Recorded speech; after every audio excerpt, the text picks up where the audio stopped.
요한계시록 21장 15절부터 27절 말씀으로 나눠보겠습니다.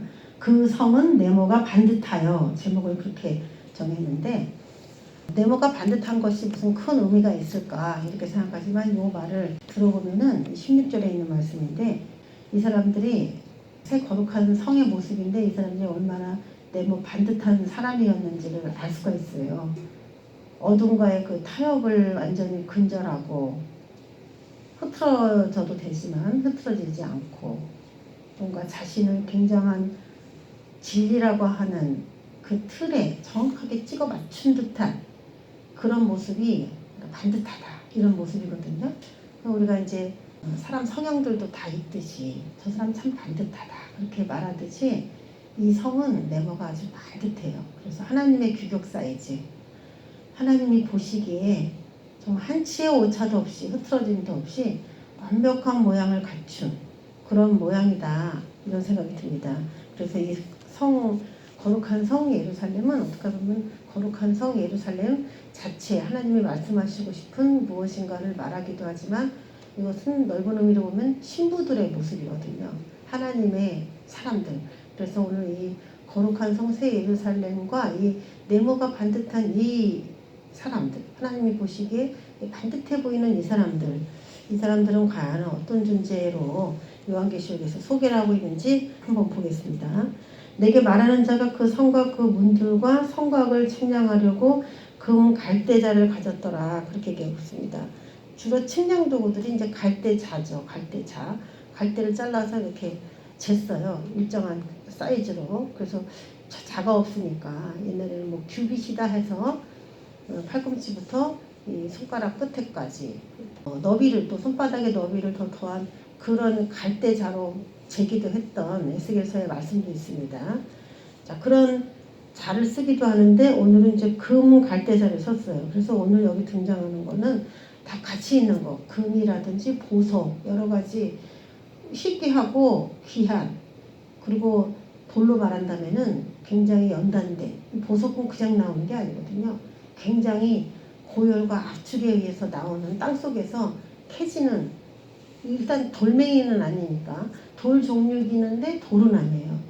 가치가 굉장히 있는데 어떻게 보면 희귀하기 때문에 그 가치가 인정받는 거고, 또 빛이 너무 아름답기 때문에 그게 이제 인정받는 건데, 그런 좋은 거, 귀한 걸로만 나와요. 그래서 갈대자라고도 하지만 금입니다. 그런 걸로 성을 재는데 이 성은 네모가 반듯하게 이렇게 되어 있어요. 제가 그림을 보여드리는데 이게 성의 모습을 우리가 정확하게 알기에는 이 그림이 올바르지는 않은 것 같아요. 그렇지만 뭐 다른 그림들도 한번 보겠지만 딱 보기에 이런 것들이 좀 자세히 소개된 그림이라서 여러분에게 띄우는데, 길이와 너비가 같고 갈대자로 그 성을 측량하니 12,000 스타디온이다. 길이와 너비와 높이가 같더라 그랬습니다. 그래서 여기서는 두 가지를 측량을 하는데 성하고 성곽을 측량해요. 그리고 15절에 문들을 측량한다 이렇게 나왔지만 문들이 사실 몇 센치인지는 안 나와요. 그래서 두 가지 성하고 성곽에 대한 이런 이미지만 센치로 재서 소개를 하고 있습니다. 우리가 지금 위에 보고 있는 저거는 성곽이에요. 성곽. 그래서 실제로 성은 저 성곽 안에 있는 거죠. 성곽을 다른 말로 하면 성벽이거든요. 그래서 위에 이렇게 성벽처럼 이렇게 표현됐잖아요. 그 안에 성이 있는 거예요. 성이. 그래서 제가 그 성곽보다 더 작은 사이즈로 금 갈대자로 12,000 스타디온이라고 써놨잖아요. 그래서 이 성곽의 크기보다는 어쨌든 조금 작은 이미지일 것이다. 근데 이것이 지금 여기 나온 말로는 지금 거룩한 성의 길이, 높이 뭐 이런 것이 다 12,000 스타디온이다, 이건 알겠는데 그 다음에 성곽의 사이즈라든지 이런 거는 성곽의 도대체 뭐 높이라는 거냐, 아니면 성과 성곽의 그 간격이라는 거냐, 이런 거에 대해서는 지금 나와 있지 않기 때문에 그런 걸 잘 몰라요. 아주 정확하게 나오진 않았어요. 그런데 대충 이제 우리가 생각할 때 그 성은 네모 반듯하고, 그리고 정 사이즈라는 거, 길이와 정 사방 사이즈, 길이와 너비가 같은지라 그 갈대자라 구성을 측량하니 12,000 스타디온이다. 그래서 제가 12,000 스타디온을 킬로미터로 환산하면은 2200km가 됩니다. 성 자체가 2200km의 크기예요. 그러면 요거를 어떤 사람이 이 정도면 어느 정도 땅덩어리냐 봤을 때 미국 땅덩어리만큼이다 이렇게 얘기를 해놨더라고요. 그 사람의 이론이 맞는 건지 저는 잘 모르겠는데 굉장히 넓은 거죠. 전 세계를 봤을 때 미국 땅덩어리만큼 큰 그게 새 예루살렘 성의 크기예요. 그럼 만약에 저게 새 예루살렘 성의 크기라면 나머지 땅은 그럼 뭘로 돼 있을까? 그게 의문이죠. 지금 하나님께서 모든 만물을 새롭게 하노라 하시고 저 모든 만물들을 새롭게 하실 거예요. 물론 지구온난화로 육지가 물에 더 잠길 가능성도 있고 여러 가지 앞으로 어떻게 진행될지 모르지만 그럴 가능성도 있지만은 해가 사람을 태울 정도로 또 뜨거운 그런 해가 찐다라고 하는 거 보니까 그런 물들이 그냥 지구온난화로 인하여 부피가 팽창돼서 사실 더 많아진다고도 하더라고요. 이 열에 의해서 물의 부피가 더 커진다. 그래서 육지가 더 잠긴다. 도리어 이제 지구온난화 때문에 그럴 수도 있지만 해가 뜨거우면은 또 물이 많이 증발하게 되는데 요한계시록의 그 나팔을 불면은 또 해가 3분의 1이 공격을 받아서 그 빛을 잃어가는 모습을 또 소개하고 있기 때문에 앞으로는 지구가 어떤 상태로 가게 된다는 건지 과학적인 지식이 있지 않고서는 상당히 가늠하기가 어려워요. 해가 지금처럼 똑같이 일방적으로 내리쬐는 가운데서는 지금 물의 부피가 늘어나서 육지가 잠길 가능성도 생각해 보겠지만 또 해가 그렇게 빛을 잃어서 능력을 다하지 못하게 됐을 때는 그러면 또 어떻게 되는 것인가. 여러 가지 지구의 현상에 대해서 그렇다고 저 미국 땅덩어리만은 저 땅덩어리만 딱 남겨두고 다 없어져 버릴 것 같지는 않은데 이 새하늘과 새 땅이라고 하는 이 새 땅이 있기 때문에 그런 땅 그럼 나머지 땅은 과연 뭐가 되는 건가 어떻게 되는 건가 그런 의문들이 이제 있잖아요. 이제 오늘 쭉 보겠습니다. 그 너비 2200km나 되는 이 정입방체의 그런 예루살렘 성이고 또 성곽의 크기는 성곽을 측량하는데 성곽의 어떤 부분을 측량하는지는 모르지만 144규빗이다. 이 144규빗이 나오려면은 어떻게 나오면 12 곱하기 12 뭐 이런 식으로 나오면은 144가 나와요. 그래서 요한계시록엔 요 숫자가 한 번 더 비슷하게 등장한 우리가 떠오르는 숫자가 뭐냐면 14만 4천 명이거든요. 14만 4천 명. 오늘 요 말씀 이 한 절 두 절밖에 안 되는 요 말씀을 우리가 읽어도 우리가 쉽게 알 수 있는 게 요한계시록은 대부분 10이라는 숫자와 무언가 연관시켜서 계속 반복적으로 사용하기를 원한다라는 걸 알 수가 있어요. 그래서 이걸 상징이라고 표현할 수도 있는 거거든요. 이게 계속 그 10이라는 숫자에 의도적으로 이렇게 맞춰가는 거예요. 그래서 이 자들은 정말 2200kg나 되는 그런 사이즈다 이렇게 볼 수도 있어요. 거기에 사람과 천사가 측량하는 측량이 일치한다 이렇게 나왔기 때문에 그렇게도 볼 수가 있는데 의도적으로 이 10이라고 하는 제자수를 이 새 예루살렘 성의 사이즈에 넣었다라는 거죠. 그래서 이들은 정말 그 많은 하나님의 사람들 중에 소수의 그 제자인 것처럼 사도들인 것처럼 그 사도들이라고 표현된 그런 사람들의 성이 예루살렘 성이 아니냐 이렇게 생각할 가능성들이 이제 계속 점점 많아지는 거예요. 그 성곽을 측량함에 144규빗이니 사람의 측량 곧 천사의 측량이다 이렇게 나옵니다. 그래서 이 네모가 반듯한 이 모양을 이 성곽 안에 지금 성이 있는 건데 이 성곽 안에 있는 성만 본다면 하늘에서 내려오는 새 예루살렘 성은 이런 모습이겠죠. 이제 금으로 된 이런 모습이에요. 성곽에게 둘려 있어서 또 기초석이 밑에 있어서 완전히 이것을 보호하고 있는 이런 모습으로 새 예루살렘 성이 성곽에 둘려 있는 모습, 예, 그런 모습인데 이 성만 딱 보면은 이런 모습입니다. 정입방체 사이즈를 여기서 다른 거는 사이즈가 정확하지 않은데 새 예루살렘 성에 대해서는 이렇게 정확하게 사이즈를 말해줬단 말이에요. 그러면 우리가 생각할 때 도대체 이 새 예루살렘 성을 통해서 하나님이 무슨 말씀을 하고 싶으신가 그런 생각을 해보게 돼요. 그러면 이 정입방체라고 하는 것을 말을 하면 딱 떠올리는 게 성막에서 지성소를 떠올리게 돼요. 성소는 20씩 해가지고 20큐빅, 10큐빅 해가지고 약간 직사각형이거든요. 그런데 지성소는 성막으로 봤을 때는 10큐빅, 10큐빅. 성경에서 지성소 사이즈가 10큐빅이다라고 딱 나오진 않았는데 거기에 휘장 같은 사이즈 같은 거를 다 소개해주고 있어요. 그래서 그런 것을 계산하면은 지성소의 크기는 10큐빅, 10큐빅 이런 사이즈가 나와요. 그런 방이 정사각형 방이 나오게 되는데 열왕기상 6장 20절에 솔로몬 성전에도 그 내소의 안은 그래서 지성소 사이즈를 소개하고 있습니다. 그런데 거기서도 길이가 20, 너비가 20, 높이가 20 이렇게 소개돼서 정확하게 성막에 있던 지성소보다 2배로 커졌지만 정입방체의 모습으로 지성소를 소개하고 있어요. 그래서 우리가 이 하나님께서 지금 새 예루살렘 성의 그 이미지를 굉장히 많은 구절 쭉 소개하고 있었거든요. 20장에도 대충 나왔고 21장에도 지금 계속 나오고 있는데 굉장히 중요시 여기는 나의 신부, 하늘로부터 내려오는 하나님이 어디다가 이렇게 걷었다가 보관해 놓은 것 같은 그런 사람들이에요. 그러다가 쭉 나오는데 요한한테 그런 걸 보여주면서 하나님이 마치 굉장히 자랑하듯이 그걸 보여줘요. 어떻게 보면은 아하수에로 왕이 에스더를 사람들에게 막 보여주고 싶었던 모습 같잖아요. 예, 그런 모습. 왕비가 너무 아름다워서 뭐 와스디를 막 보여주려고 했다가 그래서 와스디가 나오지 않으니까 화가 나서 에스더를 선택을 했다가 이 에스더는 그 많은 사람들 중에 또 엄청나게 아름다운 뽑힌 사람이거든요. 왕의 궤임을 받은.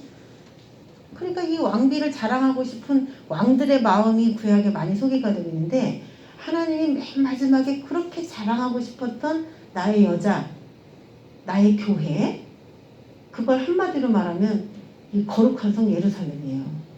그래서 이것은 어떤 누구하고도 비교할 수 없는 나의 신부로서의 이미지를 보여주고 있는데 정입방체, 그 네모가 아주 반듯한 나의 신부예요. 여러분 서로 해치고 늘어져 있고 막 이런 그런 부인의 모습을 누구에게 막 보여주고 싶은 남자가 있겠습니까? 그렇죠?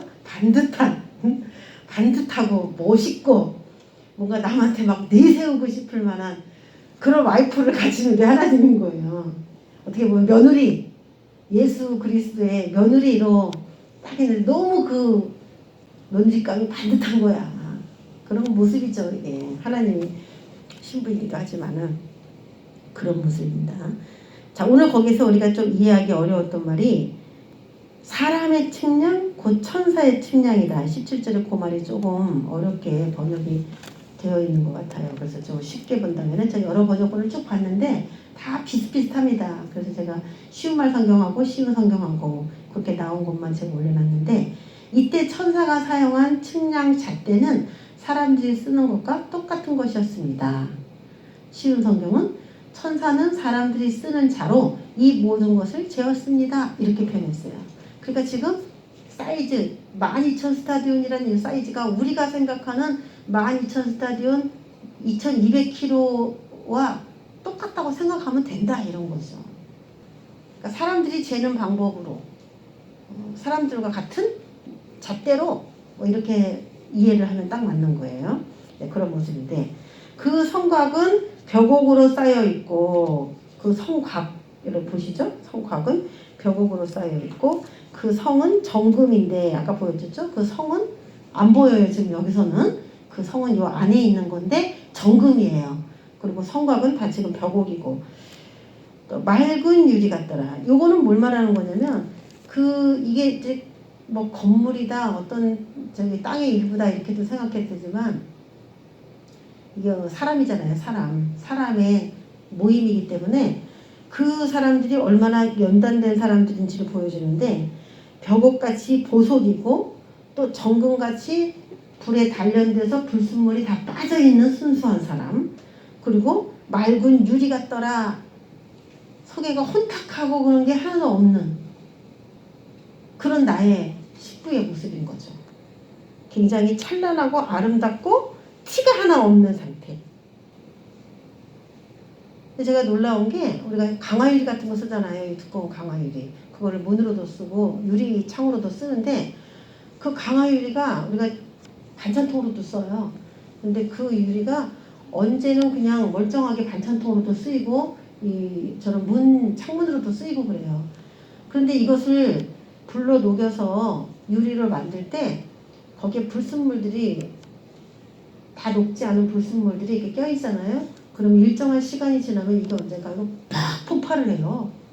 여러분 그거 보셨습니까? 팍 폭발을 합니다. 그래서 이 반찬통이 어느 날 유리 반찬통이 밥 먹고 있는데 이렇게 터질 수도 있고요.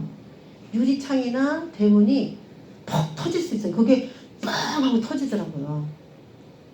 강화 유리가 굉장히 강하지만 그 안에 불순물이 하나 껴있는 것 때문에 이것이 어느 때인지는 모르지만 이것이 뻥 하고 터져요.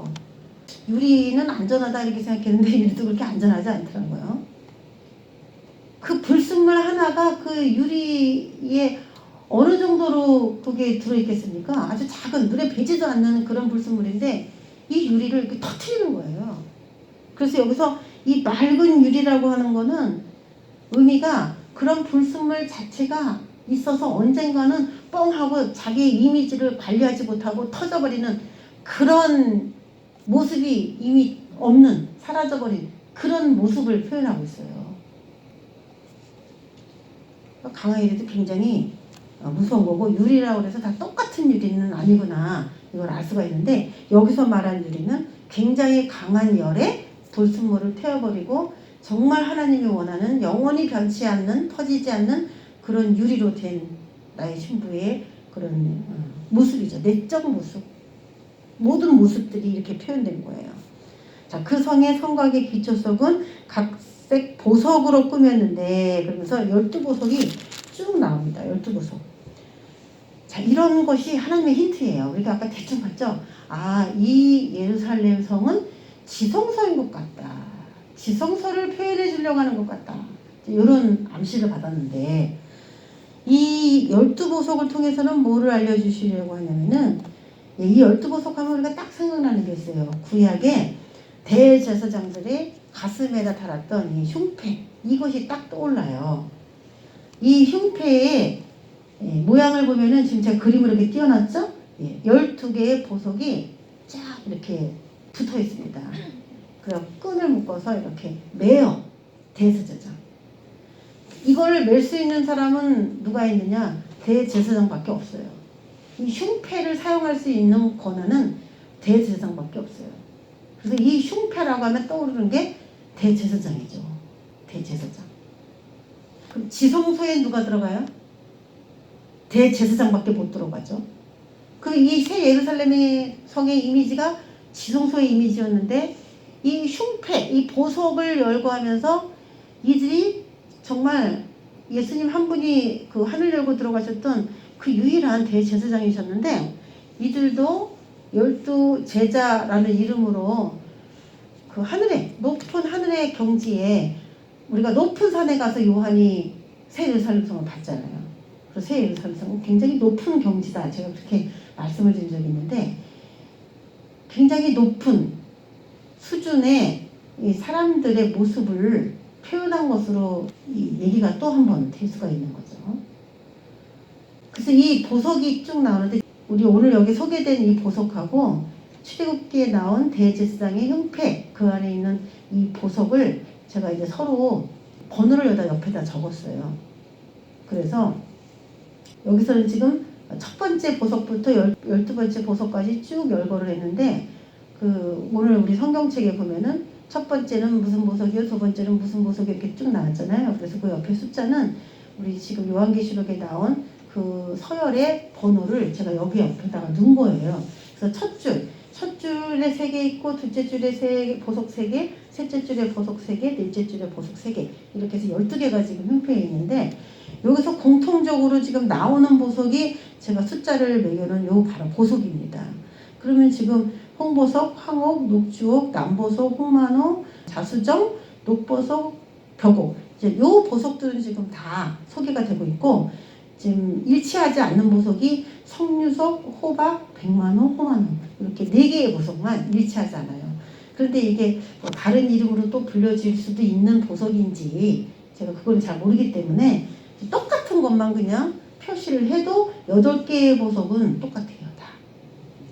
그래서 지금 새 예루살렘 성의 모습과 이 숲에 달린 보석의 이미지가 굉장히 흡사한 걸로 봐서 정말 이 12보석의 그 이스라엘 지파, 12지파 이름들이 다 이렇게 있거든요. 그리고 12지파나 12제자는 항상 예수님이나 하나님이 선발한 제자들의 대표였어요. 대표. 다 이 보석을 다 금태에 물려서 이 보석들은 이스라엘 아들들의 이름대로 12명이었고 많은 이스라엘 그 사람들은 그 12지파 안에 무리로 포함되어 있었죠. 그래서 이들은 대표가 되는 겁니다. 자, 이 보석은 뭘 했냐면은 너는 우림과 둠밈을 판결 흉패, 이 판결 흉패 그 안에다가 우림과 둠밈을 넣어서 이제 제비를 뽑는 거예요. 아론이 여호와 앞에 들어갈 때에 그의 가슴에 붙이게 하라 해서 이 흉패는 우림과 둠밈을 넣어두는 그런 굉장히 중요한 흉패입니다. 이거는 뭐냐면은 하나님이 이거를 긍정이라고 하실까 부정이라고 하실까를 항상 묻고자 하는 이 의미가 이 우림과 둠밈이라는 뜻 안에 들어있어요. 그런데 이 12제자는 항상 하나님께 그 뜻을 묻고 백성들에게 전하는 그 대표적인 사람들이었단 말이에요. 그러니까 하나님의 어떻게 보면 대리자. 그런 역할을 하나님이 어떤 의중을 갖고 계신지를 그들은 늘 그걸 묻고 살아가는 사람들이었어요. 자, 그런 이미지가 오늘 흉패 속에 있듯이 오늘 이 12진주로 되어 있다라고 하는 이 기초석, 이 기초석에는 이런 의미들이 들어있어요. 그래서 이 기초석에는 누가 이름이 들어있습니까? 우리가 좀 전에 그 그림 봤잖아요. 이 기초석에는 12사도의 이름이 이렇게 써 있었죠. 이들은 구약에 있는 대제사장 아론의 그 가슴에 있는 그 이름이었는데 그거는 12지파의 이름이었어요. 그런데 오늘 기초석에 있는 이 보석은 또 완전히 좀 다르게 신약의 12사도의 이름이란 말이에요. 그래서 이거는 구약적으로 보나 신약적으로 보나 12지파 12사도라는 이름으로 하나님의 대표적인 제자들을 상징하는 그런 보석이었다는 걸 알려줘요. 그리고 21절의 말씀을 보면은 그 12문은 12진주니 라고 21절에 소개를 하고 있는데 대문이 이렇게 큰데 이 대문의 문을 쇠로 만든 것도 아니고 나무로 만든 것도 아니고 진주, 통진주로 딱 그 문이 만들어졌다는 거예요. 그 문 위에는 12지파의 이름이 있거든요. 구약의 12지파 이름이. 이 통진주라고 하는 요건 무슨 의미가 있을까요? 얘들이 아까 금으로 만들어졌고 보석으로 만들어졌고 맑은 유리같이 그렇게 보였는데 이제 하나가 추가돼서 그 예루살렘 성의 이미지를 진주로 표현했어요. 이 진주는 조개에 굉장히 아픈 그런 상황을 지나서 만들어지는 그런 것이잖아요. 그래서 이들이 우리가 눈물은 뭐 씨앗이다, 사랑의 씨앗이다 뭐 그런 얘기 하잖아요. 세상 사람들도 그런 얘기 하는데 얼마나 이 천국을 소유하기 위해서 많은 눈물을 흘렸는지 하나님의 뜻을 받들기 위해서 이들이 얼마나 고통을 당했는지를 이 문짝 하나가 진주만 하다 그걸로 그냥 한 번에 표현을 할 수가 있어요. 그들이 흘린 눈물과 고통과 아픔이고 그들이 진짜 귀한 게 뭔지를 알았기 때문에 그걸 선택한 걸 놓지 않은 것인데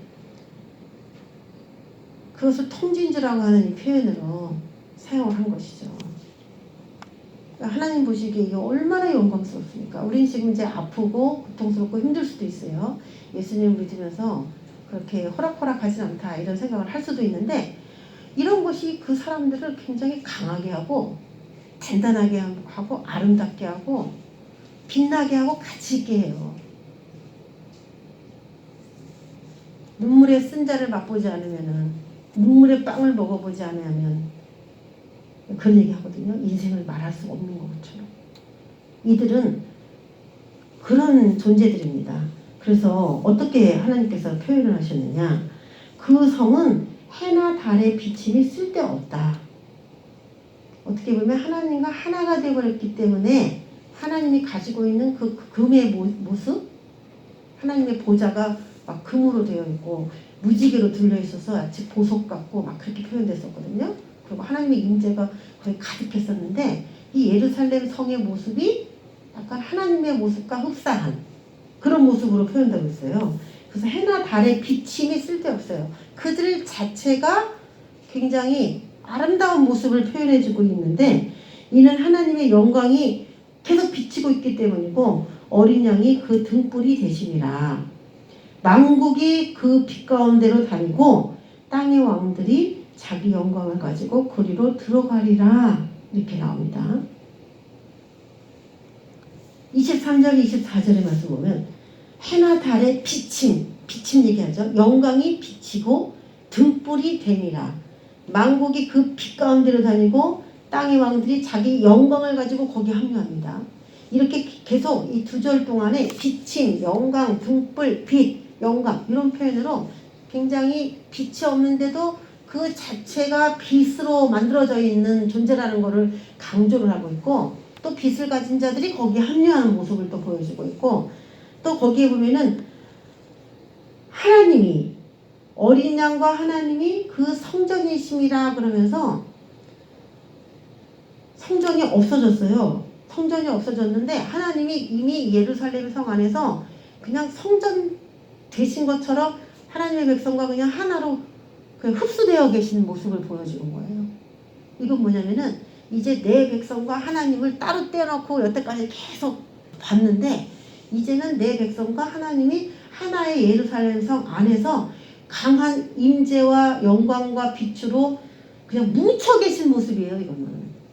그래서 이 안에서 성전이라고 하는 이미지를 따로 떼어놔라 그러면 뗄 수가 없어요. 왜냐하면 그 사람들이 각자가 하나님의 성전이 그냥 다 되어서 하나가 되었기 때문에 구별할 수가 없는 이런 상태가 되었다는 것을 말을 해줍니다. 이걸 뭐라고 얘기합니까? 영적인 합일이죠. 합일. 사람이 하나님같이 된 거고 하나님이 사람처럼 된 거예요. 하늘의 영광이 사람에게 입혀졌는데 지금은 예수의 피로 우리를 덮어가지고 아래는 내 자아가 꿈틀거리는데 겉에는 예수의 피가 덮여져 있는 그렇게 층의의 삶을 살아가고 있는데 이제는 그 덮었던 피가 안으로 흡수되어서 이걸 떼고 분리할래야 분리할 수가 없는 상태가 된 거죠. 그래서 이 거룩한 성 예루살렘의 모습을 하나님이 마치 너무 아름다운 모습을 가지고 계신 것처럼 그렇게 미화시키고 이렇게 표현한 거예요. 근데 여기에 합류할 수 있는 사람을 뭐라고 얘기하냐면 땅의 왕들이 자기 영광을 가지고 그리로 들어가리라 이렇게 얘기를 하죠. 땅의 왕들은 뭐냐면 천년왕국에서 다스리고 통치했던 하나님의 그 왕들, 선택되는 왕들, 그 왕들의 거처가 될 것에 대해서 이야기를 하고 있어요. 거처가 될 것에 대해서. 이 왕들의 영광이에요. 동일한 영광. 여기에 거할 수 있는 영광을 가진 것이죠.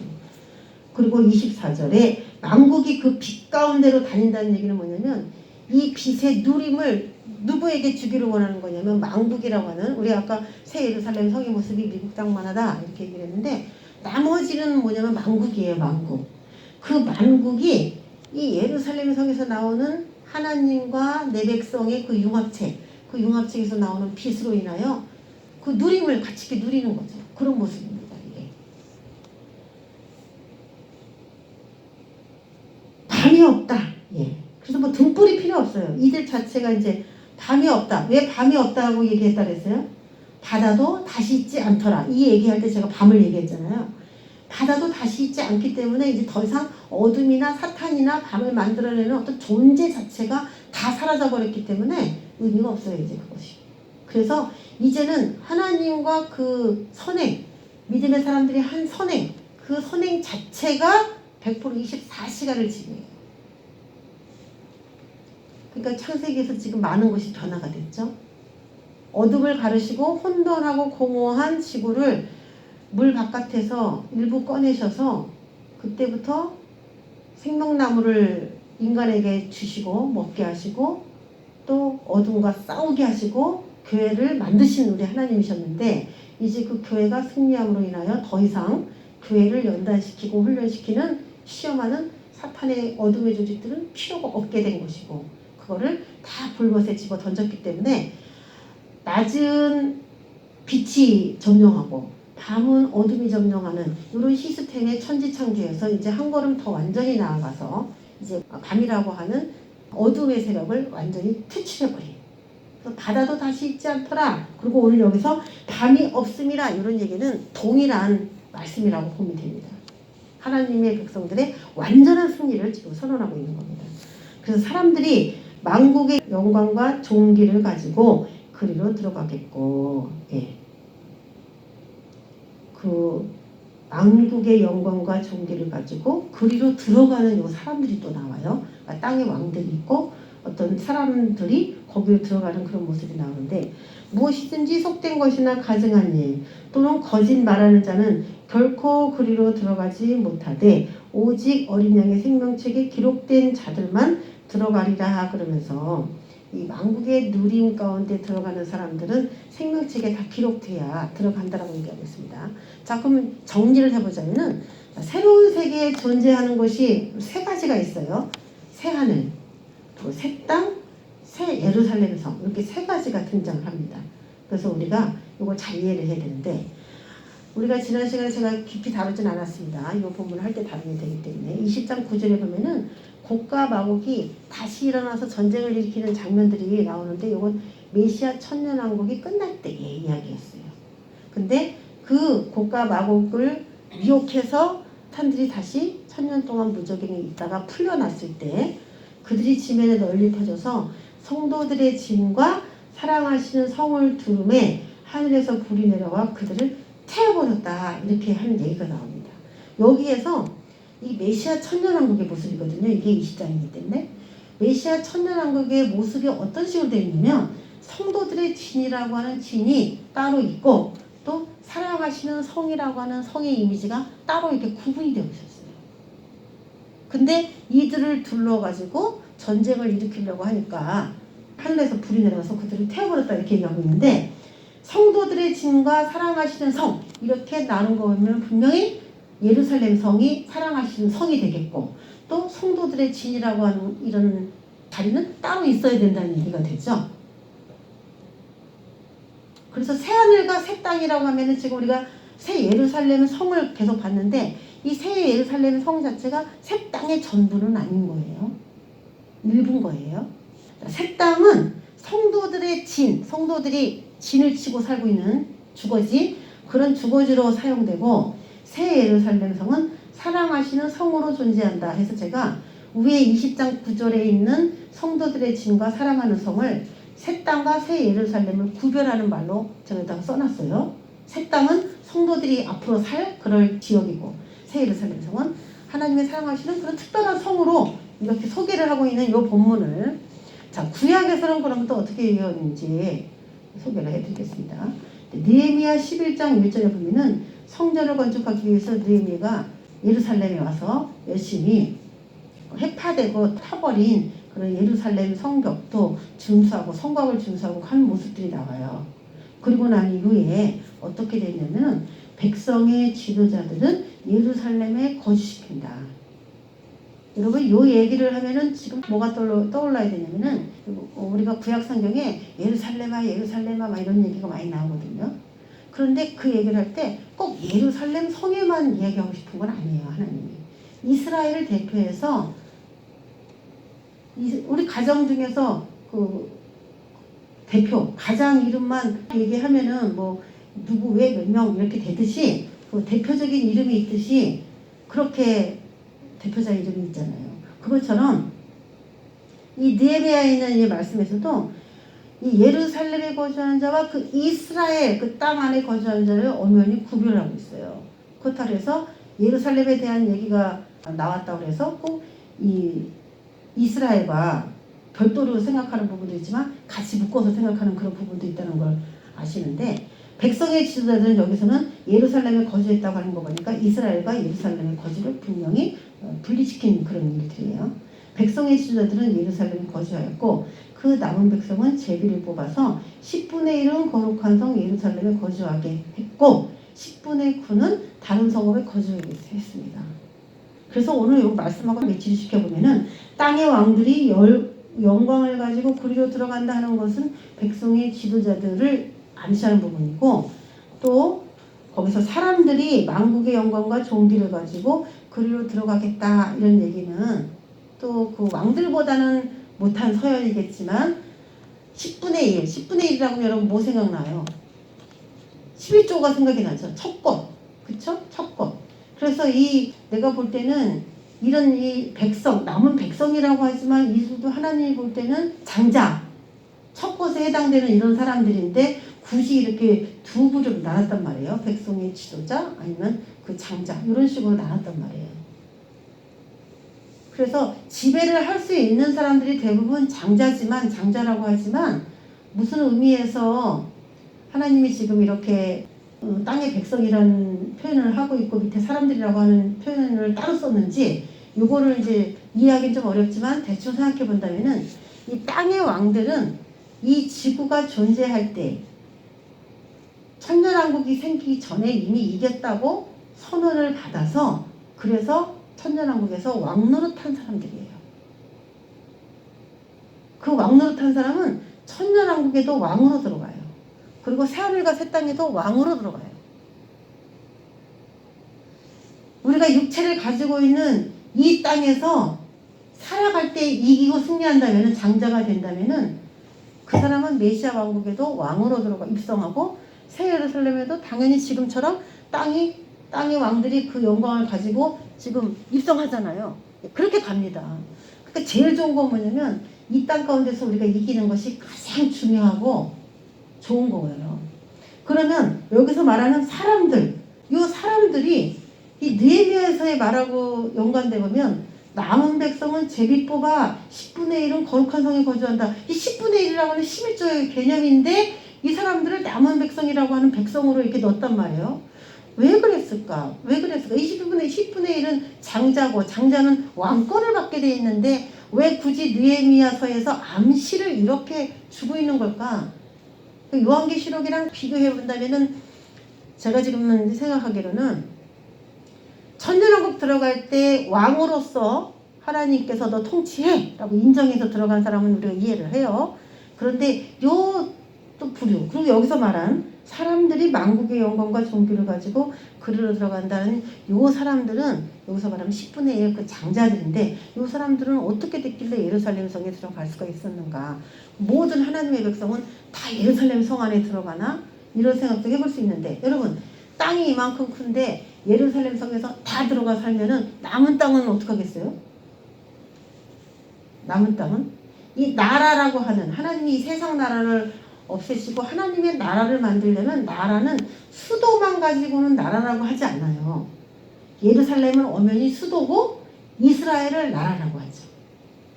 그 나라라고 하면은 나라가 있어야 되고 수도가 있는 건데 새 예루살렘 성이라는 것은 수도적 이미지예요.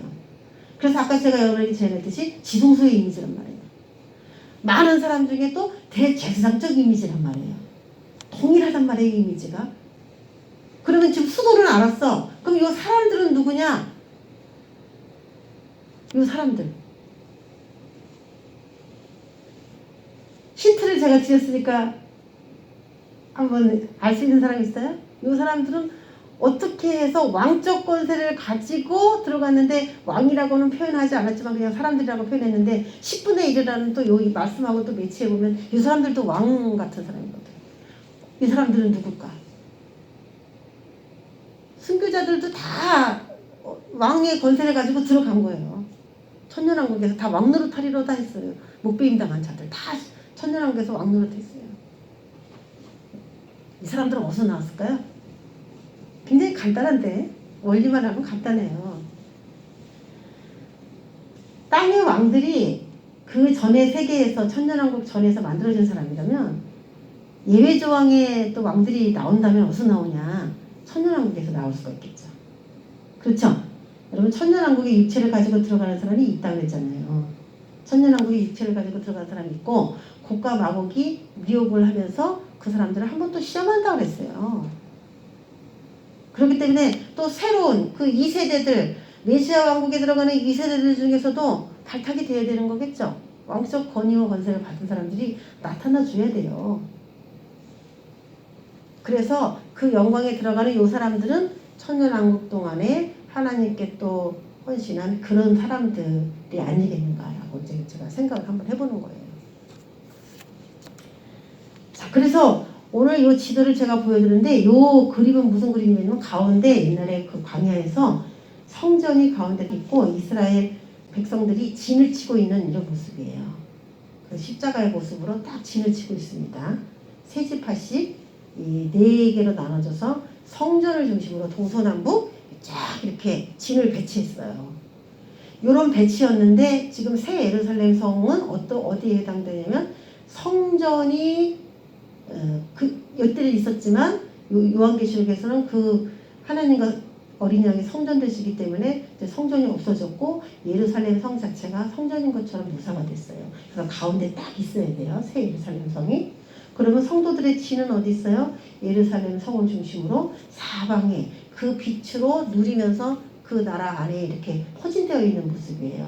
그래서 예루살렘은 수도고 이스라엘 백성들은 그 수도를 포위하고 있는 그런 그룹들 안에 들어가게 되는 건데 가운데는 굉장히 핵심, 노른자적인 사람들이죠. 그 사람들이 딱 그럼 이거 무슨 집권체제예요? 중앙집권체제죠. 중앙집권. 중앙에서 다 모든 나라를 모든 백성들을 통치하는 시스템. 자, 이 얘기를 또 어디서 하고 있냐면은 뭐 10달란트 비유에서도 말하고 열무나 그런 비유에서도 얘기하는데 잘하였다 착한 종이여 내가 지극히 작은 것에 충성하였으니 열골 권세를 차지하라 그러면서 다스려라 차지해라 이런 얘기들이 나왔었어요 신약에. 그래서 차지하라 다스려라 이런 사람이 있고 그러면 다스리는 사람이 있다면 당연히 다스림 받는 사람이 있어야 되는 것이잖아요. 그래서 성도들의 진이라고 하는 것은 예루살렘 성 그 사람들의 그 왕적 권위에 부합한 물론 다 연단된 그런 사람들이지만 하나님이 어떤 방법이더라도 다 연단을 시켜요. 깨끗하게 해요. 근데 그런 사람들이지만 어쨌든 성 주변에서 이렇게 다스림 받고 있는 하나님의 백성 나라라고 하면 백성이 없으면 나라가 아니죠. 나라가 유지되려면 백성이 있어야 됩니다. 그래서 하나님의 나라가 이렇게 전개가 될 것으로 이렇게 보여지는 것입니다. 똑같은 이 세상에 태어났고 예수를 믿었지만 분명히 이 땅에서 하나님께 어떻게 헌신했느냐에 따라 우리가 받는 대우나 영광과 그 빛의 강도는 사람마다 다 각각 다릅니다. 그렇지만 우리가 어떤 모습으로 하나님 앞에 죽어서 가더라도 지금 이 모습 자체로는 하나님의 나라에 갈 수 없는 것은 기정사실이다. 저는 그렇게 봅니다. 그래서 지금 이 모습 그대로 우리가 죽었다 할지라도 하나님은 우리를 더 깨끗하게 하셔서 하나님 나라에 살 수 있는 속성으로 어떤 방법인지는 모르겠지만 만들어서라도 여기에 합류시킬 수밖에 없다라고 저는 그렇게 봅니다. 그래서 결국 이 사람들은 다 깨끗해진 사람이지만 언제 그 깨끗해짐이 이루어졌느냐. 그래서 처음 익은 열매라고 하는 거는 우리가 지금 살아가는 생존의 요 70, 80 요 안에 우리가 순종하고 만약 헌신한 사람들이라면 하나님이 첫 것으로 인정해 준다고 하는 그 약속이 이 안에는 분명히 들어있을 것으로 저는 봅니다. 지금 믿음 상태로 죽었다가 그대로 보존됐다가 천국에 갈 거라고 저는 그런 생각을 한 번도 할 수 없다라고 생각해요. 여러분 어떻습니까? 가능하다고 생각합니까? 지금도 괜찮아요? 내 속성이 천국에 맞을 것 같아요? 상식적으로 생각해보면 좀 안 될 것 같지 않아요? 내가 이 모습으로 천국의 대열에 껴가지고 간다는 게 이게 괜찮나 생각해보면 나는 안 괜찮은 것 같거든 인간이. 좀 어떻게 주님이 다스려 주고서 이렇게 뺄 거 빼가지고 보내야 되는 거는 제가 확실한데 그 과정이 어떻게 되어 있을지는 저는 모르겠다는 거죠. 다만 한 가지 확실한 건 이스라엘 백성이 40년 동안 연단 받지 않고서는 절대로 갈렙과 여호수아와 같이 완벽한 사람이지만 그 사람도 안 보냈거든. 미리. 그 사람도 같이 그냥 돌았어요. 그런 걸 봐서는 모든 사람은 다 광야 40년의 연단을 마쳐야만 가나안 땅 들어간다라고 하는 하나님의 약속이 거기 안에 들어있기 때문에 어떤 방법일지는 모르지만 어쨌든 하나님은 우리를 정화시키셔서 하늘나라에 합당한 존재로서 빚은 다음에 들어가게 하는 것은 거의 확실하다는 겁니다. 자, 오늘 이 말씀으로 우리의 내면을 살펴보고 더 나아진 우리의 그 내면을 위해서 준비도 하고 시간을 그렇게 보내는 우리의 모습이 되기를 주의 이름으로 축원합니다. 기도하겠습니다. 하나님 아버지 감사합니다. 우리가 미래의 일이라 100%다 맞다. 이것이 옳은 것이다 라고 주장할 수는 없겠지만 말씀을 통해서 하나님이 과연 어떻게 하실까를 우리가 생각해 보았습니다. 주님의 말씀은 참이십니다. 진리입니다. 늘 묵상하면서 주님의 뜻에 합당한 우리의 삶이 되기 원하고 예수 그리스도의 이름으로 기도합니다.